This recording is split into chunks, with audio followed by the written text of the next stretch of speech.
morning, 5 couples dance for their chance in the finals on Dancing with the Stars. Our dance experts, former Cincinnati Bengal, Ann Reynolds, and dance instructor Mario Krashevsky, both live with Dancing Rewind this morning. Good morning to both of you. Good morning. Big show last night, intense night, 2 difficult routines, a specialty dance and then Michael Jackson tribute dance. What'd you guys think? Fabulous night. So good. And the scores are so close. America's votes are going to mean everything. All right, at the top of the leaderboard is Shawn Johnson. Take a look at she and Derek. Now, this was the specialty dance. They did kind of an Indian folk dance. Did you like it? They did the Bhangra, kind of one of the type of the Bollywood dances. Yeah, okay. Fabulous, you know, Knight Rider as a song, you know, half, Derek half.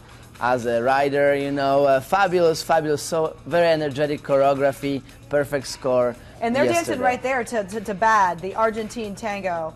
Yeah. That looks awesome. It was also really good, and she's just shown herself to be such a perfectionist through this entire show, and I think last night again, she's going to be one that should make the finale. I can't imagine that people won't get her through, and again, the choreography for the finale is amazing, so we've seen so much from them so far. It's going to be, I think she'll make it through. 59 out of 60. She was on top, but right behind was Melissa Rycroft, her and Tony. Now, this is kind of a fun caveman hustle. Mario, did you like this? I didn't get the caveman hustle. It was kind of quirky. You know, at this stage of the competition, I think was a little bit too light. Yeah.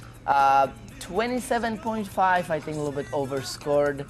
But on the other end, the Argentine tango was fabulous. You know, perfect score, fabulous line, fabulous tricks, very fast choreography. I loved it. I think she really proved herself, and she's someone who maybe doesn't have as big of a fan base as some of the others. Look at these lifts that they're doing. These were so difficult, and the hard thing about lifts, as Mario and I could both tell you, is it's getting in and out of them seamlessly that is so difficult, and they did. They were flawless. It flowed. They, you know, getting with this caveman dance, they didn't have much choice. They had to do this dance, so they made it entertaining, and I think the great thing about it, it wasn't that it was that difficult of a dance, but it was very memorable, so she just needs those votes to stay in. Yeah, well, hopefully America liked it. And whoa. Well, I didn't see that move last night. Okay, we're going to move on to Emmett Smith.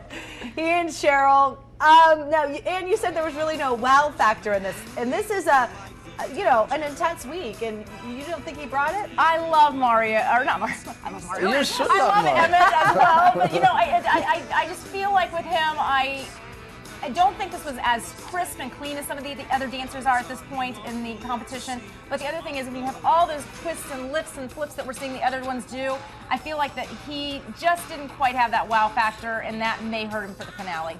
And this is the Michael Jackson dance, Mario. Did you like it? You know, it was a nice, sharp movement, but again, I think we have a kind of a little bit the battle of the ages. You know, we have Shawn, which is 20, Melissa, which is 29, Apollo 30, and they are on the top, right? Then we have Kelly, which is 36, and Emmett, who is 43, kind of on the bottom.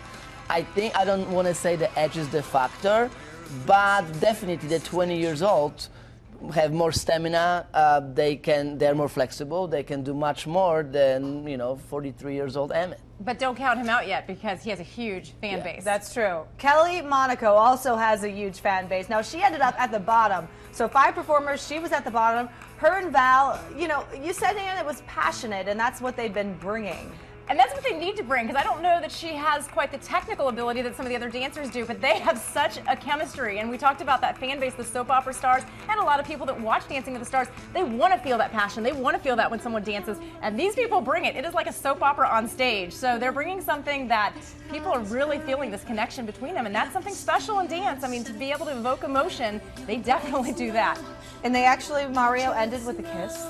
Correct, you know, the one thing what I cannot stand, and I had hard time to eat my supper last night, you know, I cannot stand, you know, Val without a shirt. Now he was even without the pants last night. Oh, no. You know, I would love for Kelly to take off something. But, you know, I don't know, yeah, chemistry is there. Again, fan bases and, you know, soap opera star. She has some people watching her. We see 54, if I'm not mistaken, last night, kind of on the bottom with Emmett. We see what's happened. All right, we will see tonight. Real quick, top 2 who are well, actually bottom 2. Who do you think's going home? 2 you are know, eliminated. I will say Kelly and Emmett. Kelly and Emmett. I'm going to agree. If America gets it right. Okay. It's always like that. To see who went home, make sure to tune in at 8 o'clock over on ABC 22. Big drama on the dance floor.